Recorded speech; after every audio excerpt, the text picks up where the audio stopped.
I tried to act normal. That was the plan the second I saw her step through the door. Keep my shoulders loose. Don't overthink the way I'm standing. Don't stare. Just do the job, say what needs to be said, and let the moment pass like any other workday moment. That's what I told myself. It didn't work. The repair shop was already loud that afternoon. Metal clinks, the low hum of a compressor, someone laughing too hard in the back. But when she walked in, the noise seemed to rearrange itself around her. Not quieter, just different. Like everything had shifted half an inch to the left. I was wiping grease off my hands when I looked up and saw her waiting at the counter, reading the handwritten sign about turnaround times as if it actually mattered. She didn't rush. People usually did. She stood there with her weight on one leg, coat still on, scanning the room with calm eyes. Mid-40s, maybe older, but not in a way that asked for guessing. Her hair was pulled back without trying to impress anyone, and there was something deliberate about how she held herself. Not stiff, not relaxed. Just certain. I asked how I could help. My voice came out a little too formal. She smiled, but only for a second, like it was a reflex she'd learned to control. My laptop keeps shutting down, she said. Only when I'm in the middle of something important. I nodded, pretending this was the 100th time I'd heard that sentence today. She slid the laptop toward me, and our fingers brushed. Nothing dramatic. Barely contact. Still, my hand hesitated afterward like it had forgotten what it was supposed to do next. She noticed. I know she did. Her eyes flicked down to my hand, then back up, steady and unreadable. Sorry, I said, even though nothing had happened. For what? She asked. I didn't have an answer ready, so I focused on the laptop. Asked routine questions. How long had it been happening? Any spills? Any drops? She answered patiently, watching me instead of the screen. That made it harder to concentrate. I kept feeling her gaze like warmth on my neck. There was a pause when the system restarted. Too long to fill with small talk, too short to escape. I felt the urge to say something unnecessary just to break it, but she beat me to it. You're young, she said, not accusing, not curious. Just stating it. I laughed once, awkwardly. I get that a lot. She tilted her head. I don't mean it like that. How do you mean it, then? She didn't answer right away. Her eyes moved around the shop, the shelves, the mess, the tools lined up like they'd been placed carefully even when they hadn't. When she looked back at me, her expression had softened, just slightly. Like you still try to act normal, she said. Even when something throws you off. My mouth opened, then closed. I didn't know how she'd seen that, or why she'd chosen to say it out loud. The laptop booted up fully. I told her I'd need to keep it overnight. She nodded, reached into her bag, then stopped. Her fingers hovered there, uncertain, like she'd forgotten what she was looking for. Take your time, I said. She smiled again, this one slower. You're kind, she replied, like it was an observation she planned to revisit later. When she left, the shop went back to sounding like a shop. Tools, voices, normal. I stood there longer than necessary, staring at the space she'd been in, replaying the way she'd looked at me when she said that word. Young. I didn't stop thinking about it when I went home, and I still don't know why she said it the way she did. The second time she came in, I told myself it was just follow-up. A routine thing. People always came back with questions, forgot chargers, asked for updates they'd already been given. There was nothing unusual about seeing her again 2 days later, except the way my chest tightened before I even looked up. She was standing a little farther from the counter this time, coat off, laptop bag slung over one shoulder like she'd been carrying it longer than necessary. Her hair was looser, a few strands slipping out near her face. She looked tired in a way that wasn't careless, more like exhaustion she'd learned to hide by staying upright. I didn't want to rush you, she said, before I could speak. I was nearby. I nodded, too quickly. It's fine. I was just about to call you, actually. That wasn't true. I'd thought about calling, about hearing her voice again, but the words stayed in my throat. I pulled the laptop from the shelf and asked if she had a few minutes. She agreed, setting her bag down and leaning against the counter instead of taking the chair. She crossed her arms, not defensive, just contained, like she knew exactly how much of herself to keep visible. I explained the issue. Overheating. A clogged fan. Something simple, fixable. She listened without interrupting, eyes on my hands as I pointed to the screen, not the screen itself. When I glanced up, she looked away, almost caught. I should have noticed sooner, she said. I keep pushing things until they break. It sounded casual, but there was a pause after it. The kind that waits to see if someone will pick it up. I didn't. I just said, most people do. She smiled at that, a small curve of her mouth that didn't quite reach her eyes. When she laughed, quiet, breathy, it surprised me, like it had escaped before she could stop it. I noticed then how her fingers worried the strap of her bag, thumb rubbing the same spot over and over. You work late? I asked, immediately wishing I hadn't. She hesitated. Just a second. Then, lately, yes. I could see it now, the faint shadows under her eyes, the way her shoulders sloped when she thought no one was watching. Not fragile, just worn. It made something in me shift, a mix of curiosity and something more careful. I finished explaining, told her it'd be ready by evening. She nodded, then didn't move right away. Her gaze drifted to the open doorway, the light spilling in, then back to me. You don't have to stay late for it, she said. I don't mind, I replied, and meant it more than I should have. Another pause. Softer this time. She reached into her bag, pulled out her phone, then stopped again. Her hand hovered there, uncertain, before she looked up. Would it be strange, she said slowly, if I waited nearby instead? The shop felt smaller suddenly. Too quiet. No, I said. Not strange. She nodded once, like she'd already decided something before asking. As she turned to leave, she brushed past me, close enough that I caught the faint scent of her perfume, something clean and restrained. At the door, she stopped. Look back. Just for a moment. Thank you, she said. Not for the laptop. And when she left, I stood there longer than necessary again, aware of the space she'd closed and the one she'd left open. It was already dark when she came back. Not late-night dramatic. Just that quiet hour where the day has officially given up and everyone left is there because they chose to be. Rain had started sometime after sunset. Not heavy. Persistent. The kind that keeps tapping the window like it has a question it won't ask out loud. I was alone in the shop by then, sleeves rolled up, music low enough to forget it was playing. When the door opened, the bell rang sharper than usual. I looked up, and there she was, damp at the edges, hair slightly undone, eyes adjusting to the light like she'd walked in from somewhere heavier than the weather. I hope this isn't too late, she said. It's not, I replied. Too fast. Then softer. I just finished. She stepped inside fully, letting the door close behind her. The rain stayed outside, but the smell of it followed her in. She shook her coat off, glanced around, then smiled faintly. Different without everyone, she said. Quieter, I answered. She nodded. That's what I meant. I handed her the laptop. Our fingers touched again, longer this time. Neither of us moved right away. I could feel the warmth of her hand through my skin, steady but tense, like she was holding something back. It should be fine now, I said, because silence was starting to feel dangerous. I trust you, she replied.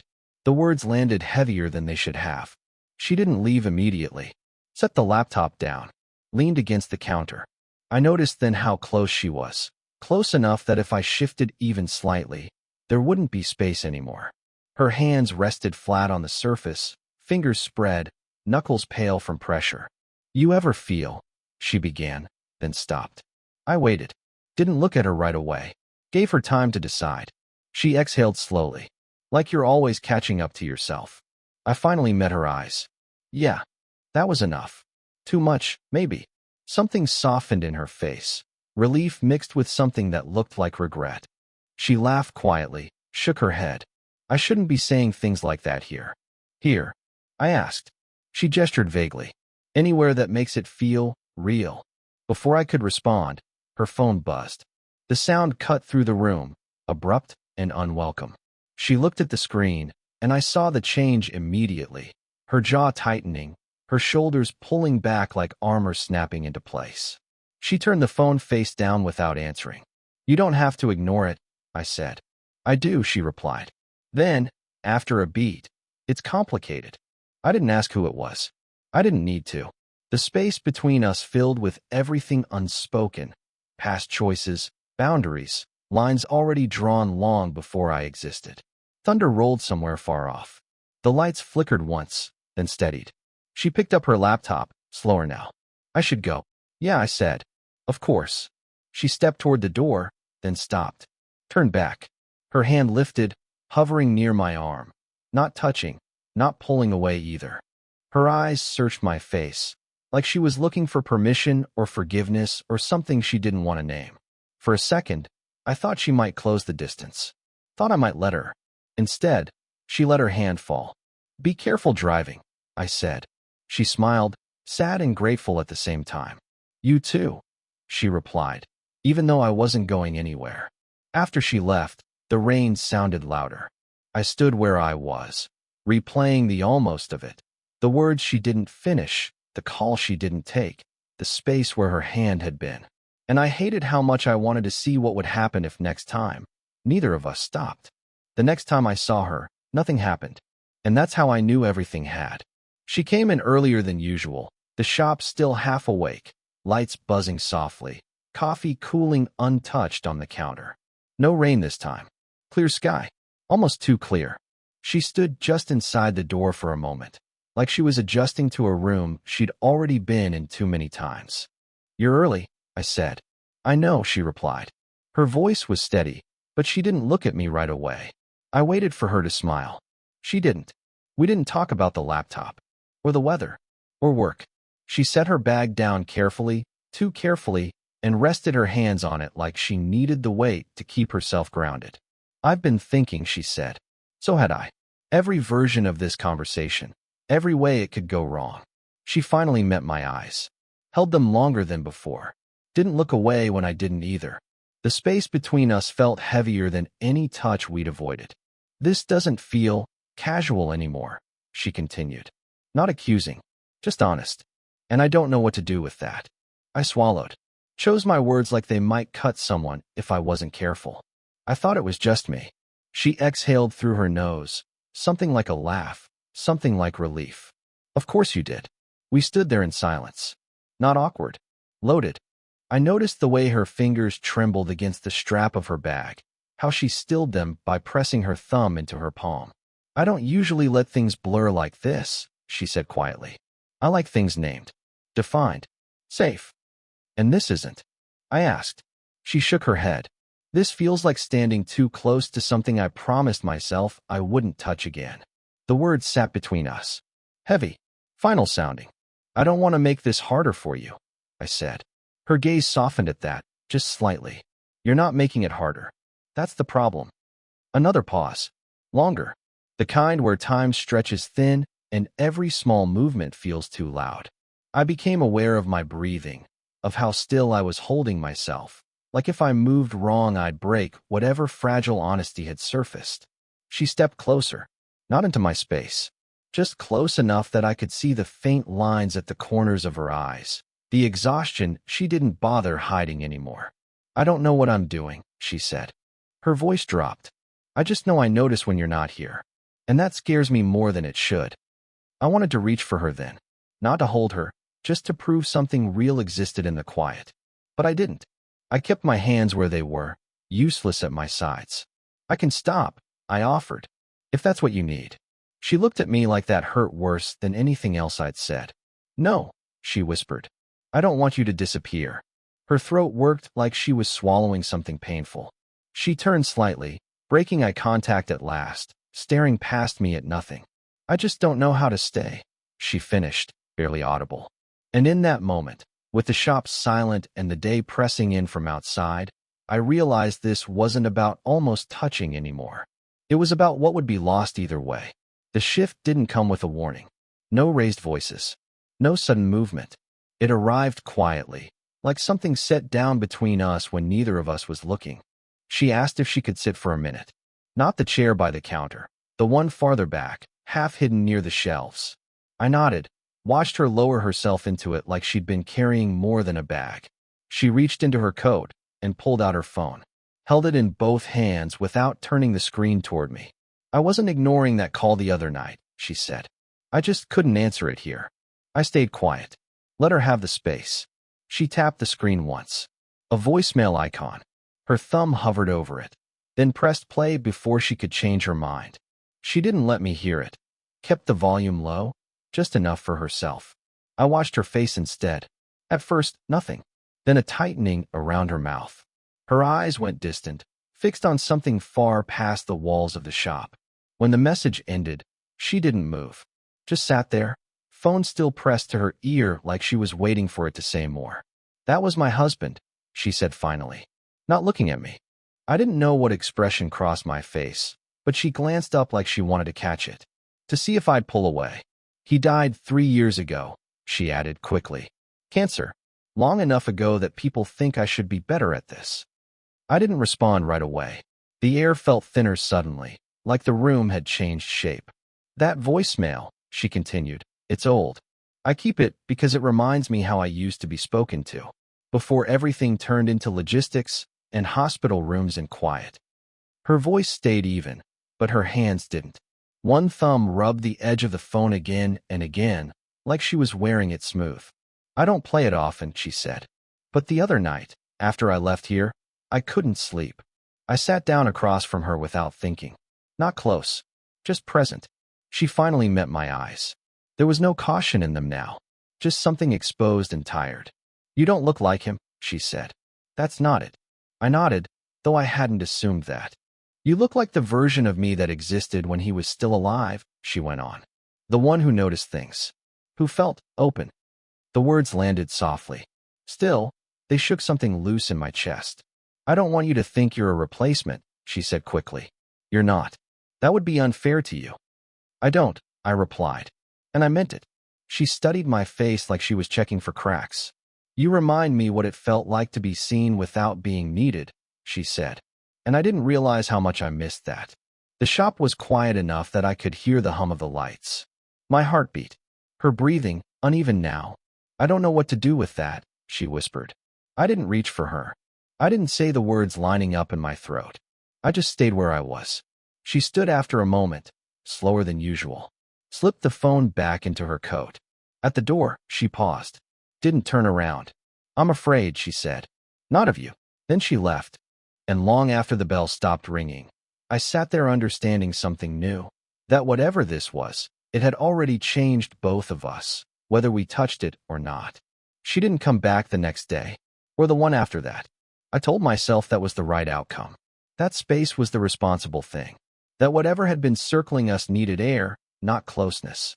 Still, every time the door opened, my body reacted before my thoughts did. When she finally returned, it wasn't dramatic. No hesitation at the door. No careful timing. Just late afternoon, lights slanting in the wrong direction, the shop quieter than usual. "I wasn't avoiding you," she said before I could speak. "I just needed to know I could leave and still come back." I nodded. That felt fair. She didn't bring her laptop this time. Just herself. She stood near the counter, then surprised me by moving past it, toward the back. The chair. The same one. "Can I sit?" she asked. "Yeah," I said. "Of course." I joined her a moment later, pulling another chair close, not touching, but aligned. Parallel. Like we were agreeing to face the same direction. For a while, neither of us spoke. The silence wasn't sharp anymore. It felt settled. Heavy, but not threatening. "I've spent a long time believing that wanting something meant betraying something else," she said finally. "My past. My promises. Myself." I kept my eyes forward. Let her finish. "And then you happened," she continued. Quietly. Without asking permission. I swallowed. "I never meant to." "I know," she said gently. "That's why this matters." She turned to me then. Not searching. Just present. "I don't think this is about fixing anything," she said. "I think it's about choosing not to disappear from it." I nodded slowly. "I don't want to be something you regret." She considered that. "You already aren't." That landed deeper than anything she could have named. The shop shifted as the sun dipped lower, shadows stretching, the day loosening its grip.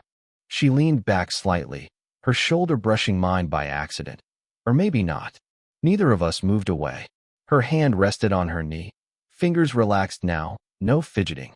Without looking, she turned her palm upward. Not an invitation. Just openness. I hesitated. Then let my fingers rest there. Light. Careful. Like we were testing gravity. She exhaled. Her forehead tipped forward until it rested against my shoulder. No weight. Just contact. Her hair brushed my jaw, warm and real. We stayed like that. No rush. No next step pressing in. I don't know where this leads, she murmured. I'm okay not knowing, I replied. She nodded once, a small movement against me. Me too. When she finally lifted her head, she didn't pull her hand away. She just squeezed once, subtle, grounding, before standing. I should go, she said. Yeah. At the door, she paused. Looked back with a calm I hadn't seen before. Thank you for staying, she said. After she left, the shop didn't feel empty. Just changed. And for the first time, that felt like enough. I'm telling this from a quieter place now. Not because everything turned out perfectly, but because it settled into something honest. We didn't rush into a new version of ourselves. We didn't rename what we were to make it easier to explain. What changed was subtler than that. We started choosing presence over avoidance. Not every day, not without slipping, but enough to matter. She still comes by the shop sometimes. Not always with a reason. Sometimes she sits in the back chair with a book she doesn't read. Sometimes we talk about ordinary things, errands, schedules, something she forgot at the store. Other times, we sit in silence that doesn't need translating. She laughs more easily now. Quieter, too. Like she doesn't need the sound to convince herself she's okay. I notice when she's tired, and she doesn't hide it anymore. She notices when I pull back, when I pretend something doesn't affect me. Calls me out gently, without judgment. We never said the big words. Not because they aren't true, but because they aren't the point. What matters is the way she reaches for my hand when something feels heavy. The way I've stopped standing in doorways waiting for permission to exist in a moment. Love, I learned, isn't always loud. Sometimes it's the absence of fear where fear used to live. Sometimes it's staying when leaving would be easier to explain. She told me once that she thought wanting meant losing control. Now she knows it can also mean choosing, over and over, to remain open. I learned that longing doesn't have to turn into self-erasure. That caring for someone doesn't mean disappearing into them. We're still careful, still human, still capable of hurting each other if we forget how fragile this is. But we don't pretend anymore. And that's the part that changed everything. There are mornings I wake up and realize I'm not bracing myself the way I used to. I'm not rehearsing exits. I'm not standing outside a door without a reason. I'm inside the moment, even when it's uncertain. If there's one thing this taught me, it's that connection doesn't arrive fully formed. It grows in pauses, in restraint, in the courage to sit with someone without trying to define them. Some stories don't end with certainty. They end with understanding. And sometimes, that's the most complete ending there is. If this story made you feel something, let me know in the comments. Would you want more stories like this?